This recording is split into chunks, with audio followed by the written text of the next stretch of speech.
Shalom, selamat siang Pak dosen dan teman-teman. Di sini saya akan membahas materi filsafat ilmu. Namun sebelum itu saya akan memperkenalkan nama saya. Nama lengkap saya Herminia Ramobukayu, NIM 104 2021 0074. Prodi Bimbingan dan Konseling Kristen, kelas D semester 1. Di sini saya akan membahas materi yang berjudul proses keilmuan manusia, yang di dalamnya terkaitan berbagai macam-macam dan unsur-unsur yang terdapat dalam proses keilmuan manusia. Proses keilmuan manusia terjadi karena bertemunya subjek ilmu dengan objek ilmu. Maka suatu ilmu pada dasarnya terdiri dari 3 unsur, subjek atau objek. Dalam pertemuan keduanya ada hakikat ketiga hal lain dan bagaimana peran masing-masingnya dalam unsur tersebut dalam memproses keilmuan dan lain sebagainya. Pertanyaan ini dalam sejarah filsafat merupakan persoalan kefilsafatan yang berkaitan dengan asumsi dasar dari proses keilmuan itu sendiri. Tentang hal ini, ada banyak aliran kefilsafat yang menyumbangkan pemikirannya. Berikut ini akan dibahas secara singkat 4 aliran kefilsafatan: rasionalisme, empirisme, kritisisme, intuisionisme, dan sebagainya. 2 aliran pertama memiliki perbedaan yang sangat cukup ekstrim. Yang ketiga adalah aliran yang berupa mendamaikan kedua aliran. Namun sebelumnya, sedang aliran keempat adalah aliran yang sampai saat ini sedang mencari dukungan epistemologis dan juga metodologis untuk suatu pengetahuan yang bersumber origin dan pengalaman batini. Bagian A, rasionalisme. Dalam pembahasan mengenai teori pengetahuan, rasionalisme menempati tempat yang sangat penting. Biasanya paham ini dikaitkan dengan kaum rasionalisme abad ke-17 dan ke-18, yaitu Rene, Descartes, Spinoza, Leibniz, dan Wolfsky. Sebenarnya akar-akarnya dapat ditemukan pada pemikiran para filsuf klasik seperti Plato, Aristoteles, dan lainnya. B. Empirisme.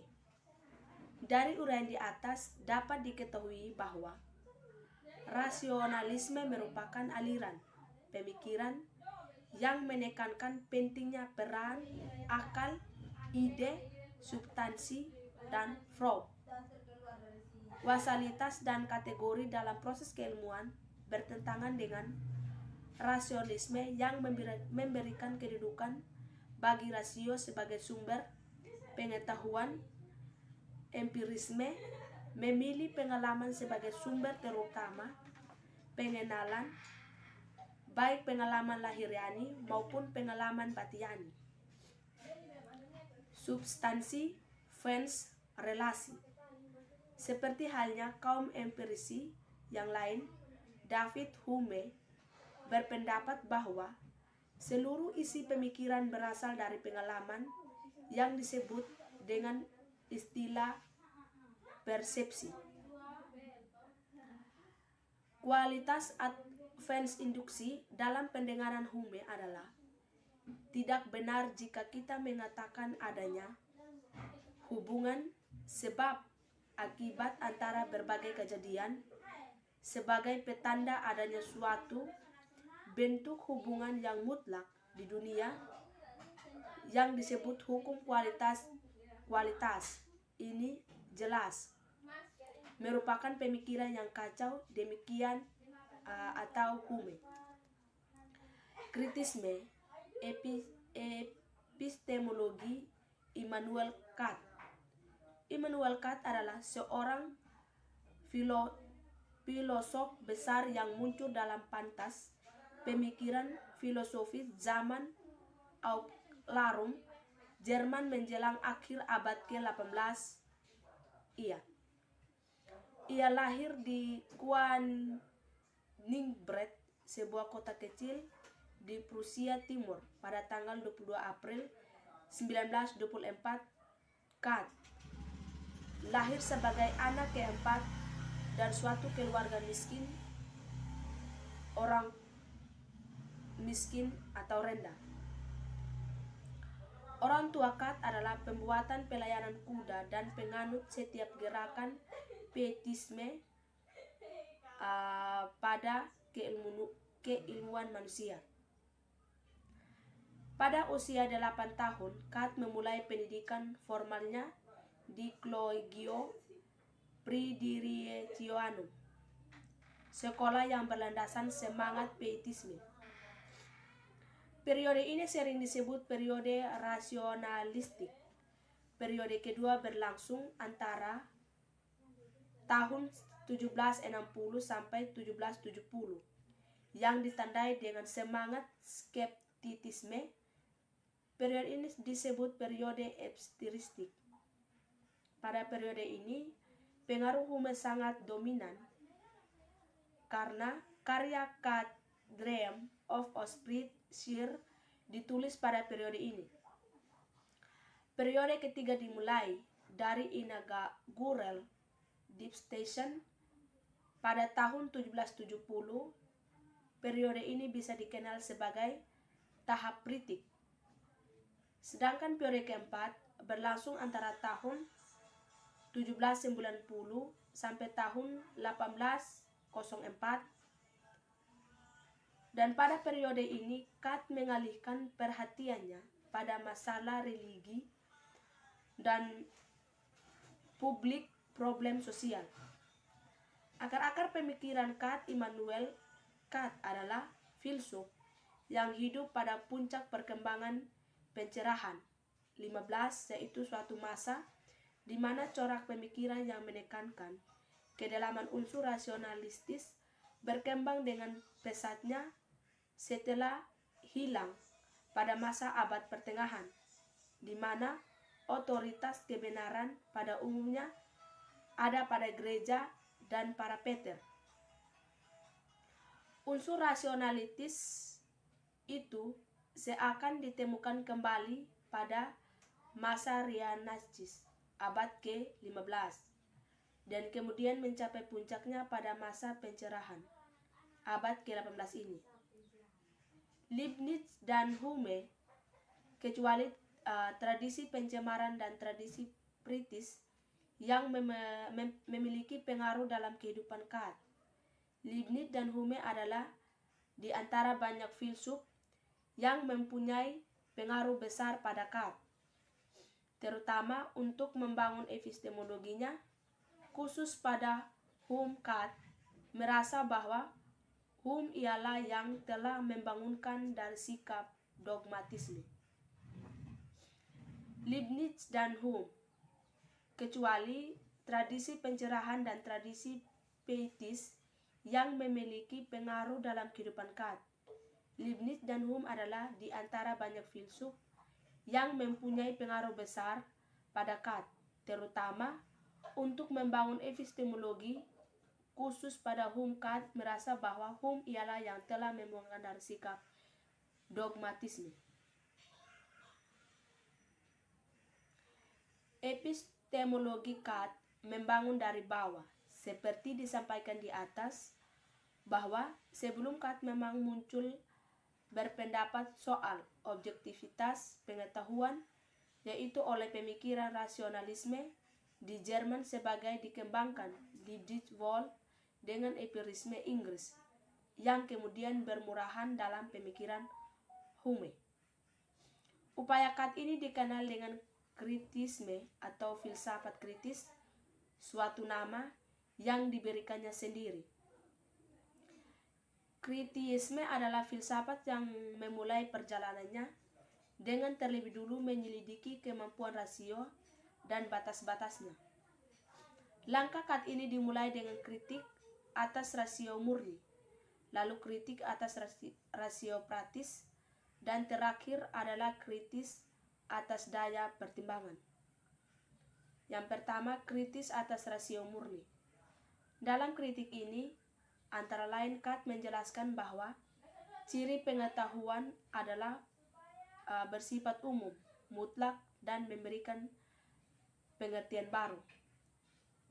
Paradigma ilmu, tegaknya teori-teori keilmuan.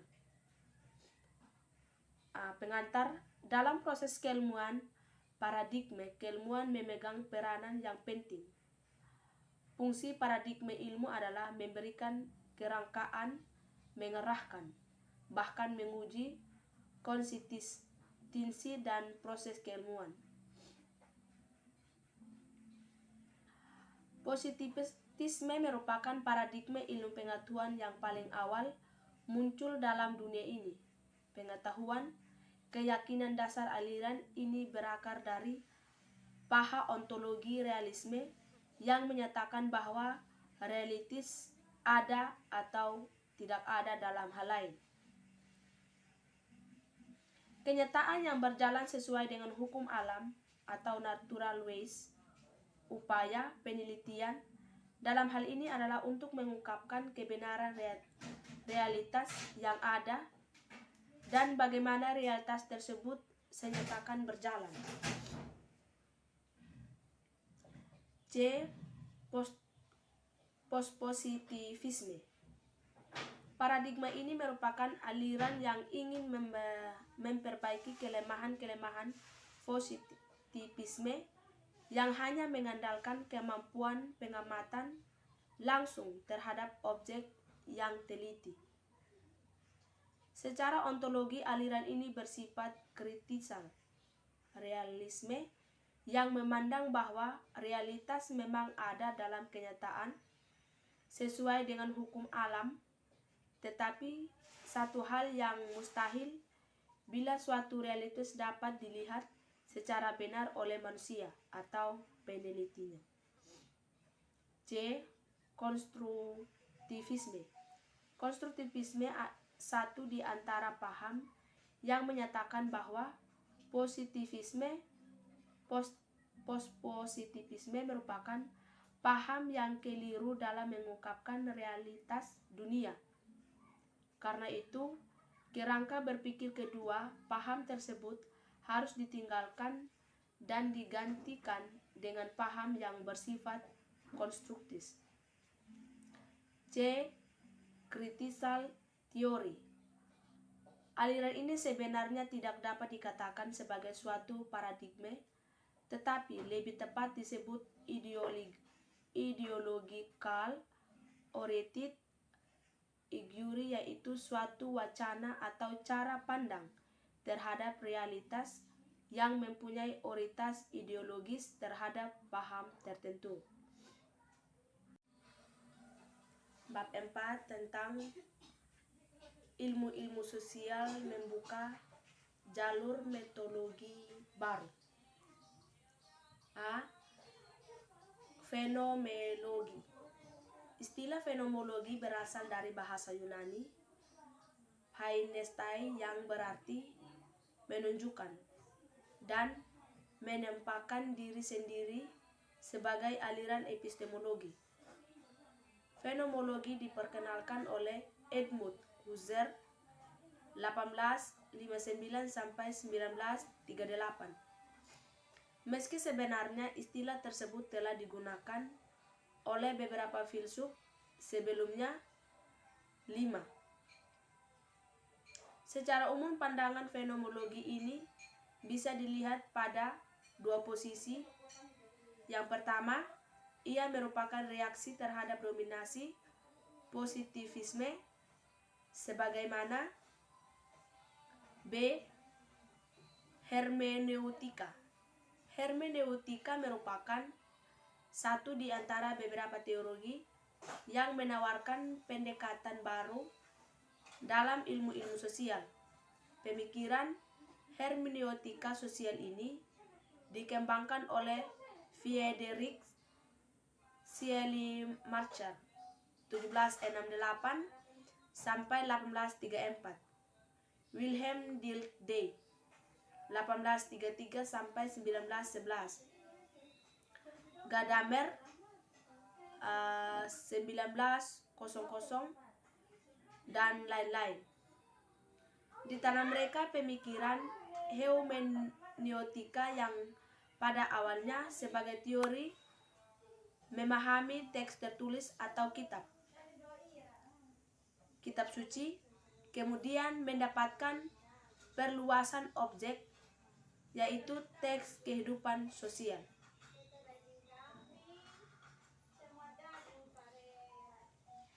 Bab 5.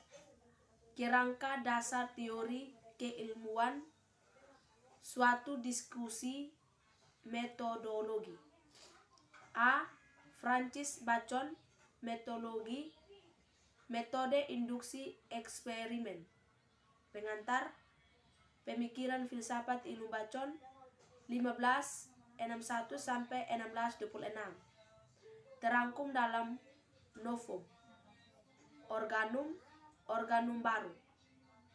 Sebuah karya yang ia maksudkan sebagai pengganti Organon Aristoteles. Buku itu berisi tawaran tentang perangkat baru dalam penyelidikan ilmiah. B. Auguste Comte, data positif empiris. Pengantar, filsafat Comte 1798 sampai 1857. Berawal dari studinya tentang sejarah perkembangan alam pikiran manusia. Perkembangan alam pikiran manusia terdiri dari 3 tahap, yaitu tahap teologik, tahap metafisik, dan tahap positif. C. John Stuart Mill, logika induksi atau pengantar, sama dengan Francis Bacon.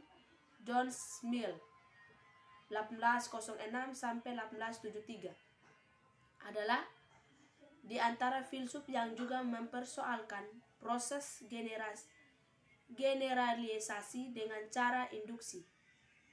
Dalam persoalan generalisasi ini, Mill sependapat dengan David Hume yang mempersoalkan secara radikal. D. Lingkaran Vienna Circe, verifikasi. Pengantar, positivisme menganggap pengetahuan mengenai fakta objek sebagai pengetahuan yang sahih. Positivisme menegasikan pengetahuan yang melampaui fakta, yakni mengakhiri riwayat ontologi atau metafisika, lebih-lebih mitologi. Karena ilmu-ilmu tersebut menelaah apa yang melampaui fakta idealil dalam sejarah filsafat metode terlihat, positivisme memiliki pengaruh penting bagi perkembangan ilmu pengetahuan, terutama ilmu-ilmu alam. E. Karl Popper, falsifikasi. Pengantar, nama lengkap Karl Raimund Popper. Ia lahir di Wina pada tahun 1902. Ketika umurnya 17 tahun, ia sempat menganut komunisme, tetapi tidak lama kemudian ia meninggalkan aliran politik ini dengan alasan karena parah. Penganutnya hanya menerima begitu saja suatu dogmatisme yang tidak kritis. F. Thomas S. Kuhn, revolusi sains. Thomas S. Kuhn lahir pada 18 Juli 1922 di Cincinnati, Ohio, Amerika Serikat. Pada tahun 1949, ia memperoleh gelar Ph.D. dalam bidang ilmu fisika di Harvard University. Di tempat yang sama, ia kemudian bekerja sebagai asisten dosen dalam bidang pendidikan umum dan sejarah ilmu. D. Imre Lakatos, metodologi program riset epistemologi positivistik telah mendominasi kajian filsafat ilmu untuk waktu yang cukup panjang. Namun, sejak paruh kedua abad 20 telah muncul beberapa pemikiran yang mencoba mendobrak dominasi ini dengan munculnya filsafat yang baru. Ini saja yang bisa saya dapatkan dan dapat saya pahami materi tentang filsafat ilmu dan yang dapat saya bagikan lewat video tersebut. Salam, terima kasih dan selamat siang.